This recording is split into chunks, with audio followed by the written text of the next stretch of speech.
Recently, I captured the Heart Nebula using a budget-friendly smart telescope, the Dwarf 3. And a lot of people loved the processed image and requested in the comments to make a tutorial to see behind the scenes how I did process the Heart Nebula to look so good. And in this video, I'll show you how the magic happens and how to get from an image like this one to an image like this. Before starting to process the Heart Nebula, I needed to have a good stack to begin with. Because when I captured the Heart Nebula with the Dwarf 3, we didn't have yet the update that allowed us to have an raw fit linear file that is unstretched, and I'll show you the difference. Here we have the live stack that I captured with the Dwarf 3, and you can see it's already stretched. We can see the colors, the stars, and this is the stack that we need for Pixinsight. As you can see, it's black and we can see only a few stars. This is an image in linear stage and it is not stretched. And we need this kind of file to proper process it in Pixinsight. But now with all the new updates, Dwarf 3 will give you also live stacks that are linear and not stretched. But since it was not the case when I imaged the Heart Nebula, I went here in Siril and I used a script because we had a lot of data, over 500 images. To be able to have this script working, you need also to make a few folders named lights, darks, biases, and flats. For this script, I needed the lights frames here and the dark frames. 60 seconds gain 40. And after that, I was able to use the script and get fast stack with all the data that was good. And select it here, OSC pre-processing without flat. I had already dark frames saved in the dark library from the Dwarf 3. And I just hit run, and now in a few minutes, Siril will stack all these images. We are now in Pixinsight and we have the stack image with the Heart Nebula. It's very green, so we have a problem. Here at our first action, we need to remove the color cast, and we can do this in several ways. One, we can use background neutralizer, and second is to use color calibration. And drop the action here, and then apply again skin transfer function, and we can see it removed the color cast from the image. In Siril we have two options to color calibrate. We'll go image processing and click on color calibration. We have simple color calibration and photometric. So since photometric color calibration works in Siril also for narrow band, however, I'm not sure how accurate it will be. And we have also the color calibration. So testing color calibration, here we can use background neutralization as we used in Pixinsight. And we can select here a corner of the image, use current selection and background neutralization, and then click on apply. And also if we want, we can select manual white balance. We'll select also an area, let's select here, use current selection and apply. The next option is photometric color calibration. That it seems it works on Siril also for narrow band images, but I'm not sure how accurate it is. And we'll proceed and do also photometric color calibration. Let's go back. We'll go color calibration, photometric color calibration, and select the target and press OK. Close. And after this we will save it. And the third option is we can also do a background extraction directly, and here we can generate the points and compute background, and then hit apply. It removed also the color cast and made a background extraction. Now we can go back in Pixinsight and compare the results. So we have photometric color calibration and normal color calibration. let's move it to compare more with the background neutralization, and we can see that actually here the color calibration, it looks more similar with the background neutralization done in Pixinsight. Photometric color calibration, we do have a little bit more or less visible. So you can use directly here in Pixinsight the background neutralization and continue from here, or use one of these two options in Siril, normal color calibration or photometric. I won't use the background extraction in Siril since I will do this separately in Pixinsight. We finish now with the first part by getting the image ready to process, and we'll continue with the processing steps in linear stage before stretching the image. Now let's continue processing the image further in Pixinsight, and I will start with Graxpert plugin. If you don't have this in Pixinsight, you can also use the standalone software and remove the gradients. I will use the AI background extraction and select here replace image to just replace the image with the new one. And we'll drop here the plugin and wait to remove the gradients. And we do have now an image where we can see better the nebulosity without the light pollution gradients. However, we do have here some extra noise from the resulting process. So let's see before and after. It seems we do have a problem with the screen transfer function. It doesn't show the proper color, but because it seems Graxpert does also some color calibration or background neutralization of its own, and the color did change a little bit compared with the previous version. This is why when we go back, it looks different now, the color than before. So we have a different color, you see. It was more reddish before, and now it actually looks more like background neutralization that we done here in Pixinsight. We'll close Graxpert and we'll continue. I will go with all these actions manually because if I will use a process container, you need also to have that. So we'll discuss this in a different tutorial. We'll continue by using Blur Exterminator. On other images where you have a lot of green, you can use also this action SNCR to remove the extra green. I will not use it here, and we'll just go to Blur Exterminator, where we leave here the default Sharpen Stars 25 that I usually use. After that, we'll select Sharpen Non-Stellar at 1 maximum value for this. We have a 4K resolution image, and this is captured with a less than 2-inch aperture telescope, and the focal length is only 150 millimeters. So because of this, I selected Sharpen 100% to enhance more the details of the nebula. And it's time now to apply the Blur Exterminator, and we will see now a big difference. I do want to mention that Dwarf Lab app has also similar application with Blur Exterminator, Noise Exterminator in Stellar Studio, so you can use those also and import the file and process it more, especially if you do not have Pixinsight. Okay, and look at this, how sharp it looks now. And this is very important to use this action in Pixinsight, and as I mentioned, if you don't have Pixinsight, do use Stellar Studio. It will give you a similar result.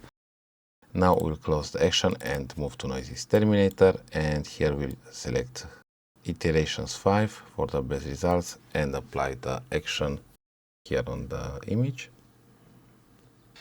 Now we will use Star Exterminator also on the unstretched image, and we'll do this for 2 reasons. One, to be able to get also smaller stars on the star mask, because we can do a separate stretch after. We'll generate star image, on-screen stars, enlarge overlap, and drop the action here.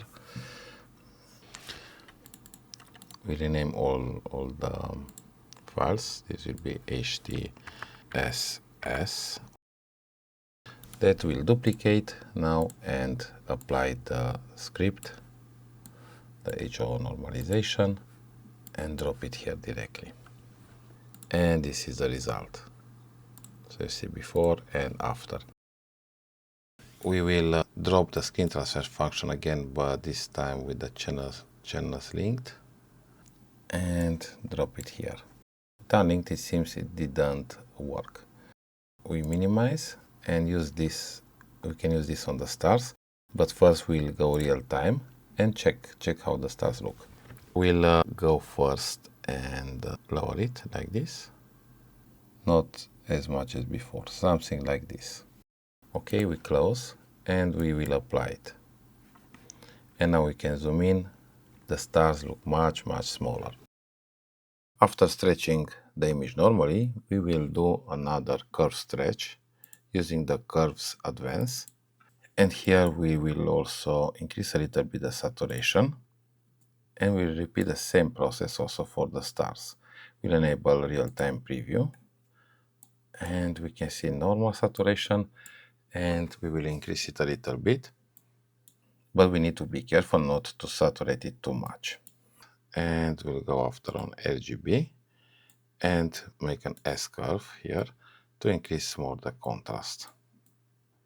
And we can increase that contrast on the midtones or on the highlights. And this looks better. Let's see. Before and now. I do want to change also a little bit the blue channel. Lower it a little bit in the highlights. Lower and leave some more here for the background.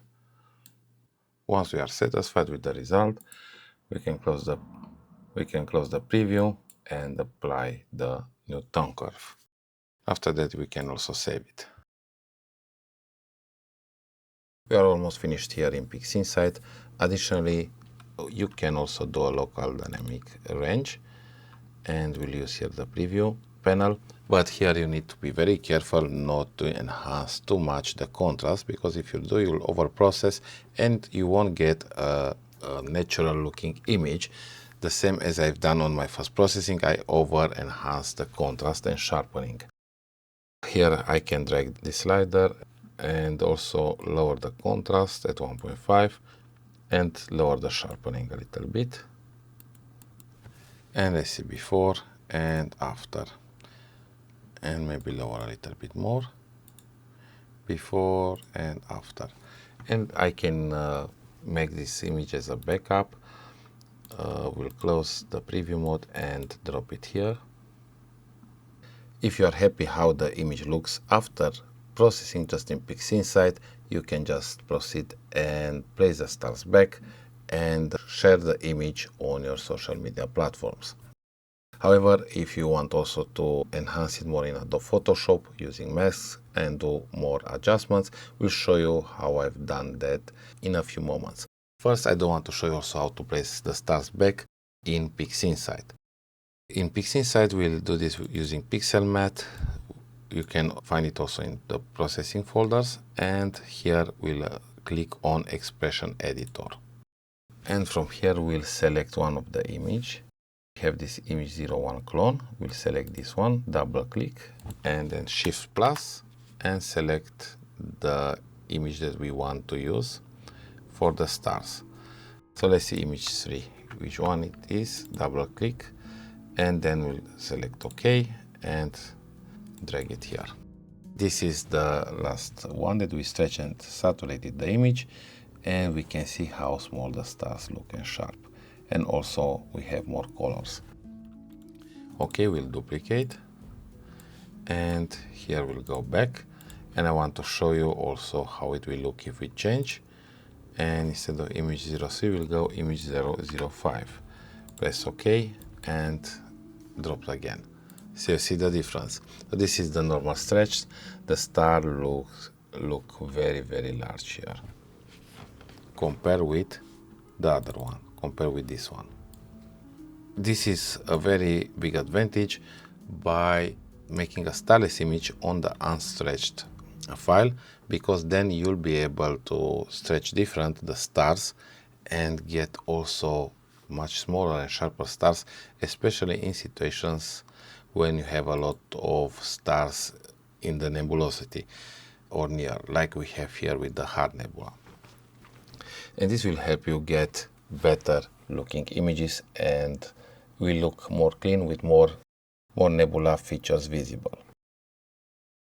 Well, we have finished here in Pixinsight, and now it's time to go also in Adobe Photoshop and show you how to improve even more the image by using mask layers and also other adjustments. We are now in Adobe Photoshop, and I will show you how I've made the final adjustments to the Heart Nebula image processed in Pixinsight. And we notice we have more red in the H-alpha emissions, and I've used this one to process it further and to blend with the HOO image to get also the blues more visible. And this is the second image that I've processed in Pixinsight. Basically, I had to redo all the tutorial because I had some OBS recording errors and I had to redo it. And actually, this one has a more accurate color balance than the first one. So we can see here also more blues and greens in the image, but also we have lower reds. On the first adjustments, I've done an Adobe Camera Raw filter, did some processing, and it looked like this. So basically, I improved the contrast and corrected some background gradients. We can duplicate the layer and we'll go here, convert to smart object, filter, camera raw filter. And basically we can process it again and make a secondary final image. Increase the contrast a little bit more, play with the curves like this. Make an S-curve. Try not to go too dark or to increase too much the brightness. Then we can increase the dehaze a little bit. So you can see here we already have more blues in this version of the image compared with the one that has more reds. Can increase a little bit the shadows. And again, be careful not to over process the image, not to enhance the contrast too much or the sharpness. Here we'll go a little bit back with the contrast, lower also the blacks a little bit, like this. Go back maybe with the dehaze, because we don't want to over process. We can play a little bit with the clarity, but in this case we'll not go higher because the contrast will look too strong. We can go lower or leave it as default. We can also increase more if we want the saturation or the vibrance. Also, we can go here and do some color grading adjustments. If you want, we can increase the blues in the shadows a little bit, like this. And after, eliminate the extra blues using the curves in the blue channel, and we'll go like this. Lower it in the darks and go higher a little bit with the blues in the midtones. And let's see before and after. So this is fast processing in Adobe Camera Raw filter. After that, we have Edit 1, where we've used the first processed image, this one, and basically use the HOO starless image and combine it. I did blend the secondary image together with the first one using a mask layer to get some extra blues. The second adjustments were in this one, where I blended with the HOO layer using this mask. Here it's without the extra blues, and here is with the blues. I've made this mask here and painted using a brush like this and got the extra blues. After that, I've used also some masks here with adjustments to get a better contrast. And here I made more adjustments for the background. I just removed a gradient here that I forgot to remove it at the beginning. If you want, you can get even more contrast in this region and go filter and select other and select high pass. And this is similar with the local dynamic range tool in Pixinsight that can increase contrast. We leave it at a radius of 100 and press OK. And here we'll, at blending modes, we'll select the linear light and go very small, like 4% or 5%. And the final step is to place the stars back. I have it in a separate group. Here, when selecting the stars, when placing the stars, I've used also this mode, blending mode called screen. And when we make the layer visible like this, we can see the stars back. If we use this one and we select screen or light, you see, it will show different the image. This final stage depends also on your preference. Usually it's better to have the stars smaller so we can see the nebula better. So I've decided to go with the smaller stars. You can see here before processing, and we have very low saturation. We can see the res a little bit, but low contrast, low saturation, and the stars are much bloated. And now after processing, it's like the Heart Nebula is now shining, glowing. We can see the beautiful reds in the H-alpha emissions and also the oxygen 3. Let's zoom in. We can see some beautiful details. Also in the heart of the Heart Nebula and also on the edges.